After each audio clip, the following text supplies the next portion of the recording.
hráli jste, jak jste to zhodnotil?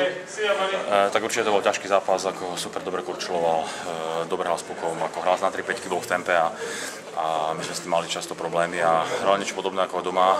Vôbec nebolo vidieť, že hrá na superovom ihrisku, proste bol drzý, bol hokejový a mali sme s tým trošku problémy. Ale nakoniec sme to zvládli. Bolo dôležité, že sme dali ten tretí gól, keď nás super vyhral 2-2, my sme to vlastne dali na 3-2 tesne pred koncom tretiny a potom sme to udržali v tej poslednej, ale bol to naozaj ťažký zápas a veľmi dôležitý pre nás, lebo sme sa dostali k superovi vlastne na jeden bod. Hralo Bolzano líp než v tom zápase předtím? Ťažko povedať, či hralo lepšie, lebo hralo veľmi dobre. Hralo dobre aj doma, aj vonku a mňa ako nič neprekvapili. Ja som vedel, že budú dobre brusliť, lebo doma takto bruslili, boli rýchli. No a my sme sa s tým museli vysporiadať. Našťastie to vyšlo dobre, dali sme dôležité góly a potom sme to udržali. Tá posledná preslovka 5-3 bola veľmi dôležitá, kde chalani naozaj hrali obetavo a hádzali sa do strela. To bolo veľmi dôležité. 2 zápasy ve 2 dnech, 4 body. Dívá sa na to dobře? Jasné. Určite áno, tak hrali sme doma a doma musíme bodovať a nejaké bodíky uchmatnúť aj od superových hrísk.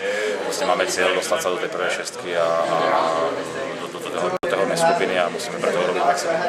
Kdybyste měl vypíchnout nějaký moment, nějaký zlomový bod v tom zápase, kdy už jste věděl, že Bolzano porazíte?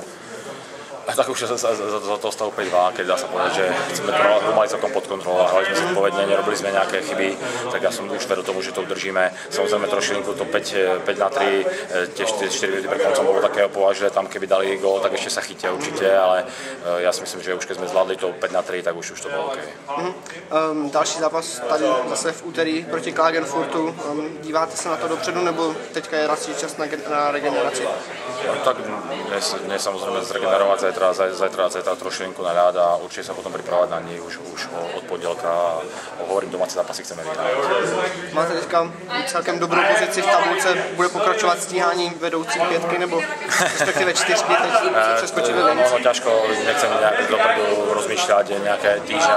Proste treba hrať, každý zápas, ktorý je pred nami je dôležitý, každé 2 body, každý bod je dôležitý.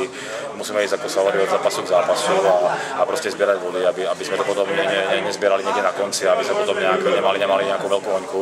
Chceli by sme sa odpútať do tej spodnej skupiny a k tej prvej sa trošku pritiahnuť, aby bol potom trošilinku kľud na tých hokejkách našich a už aj tá hra potom z našej strany určite bude taká pokojnejšia, ale hovorím, ešte nás čaká dlhá cesta.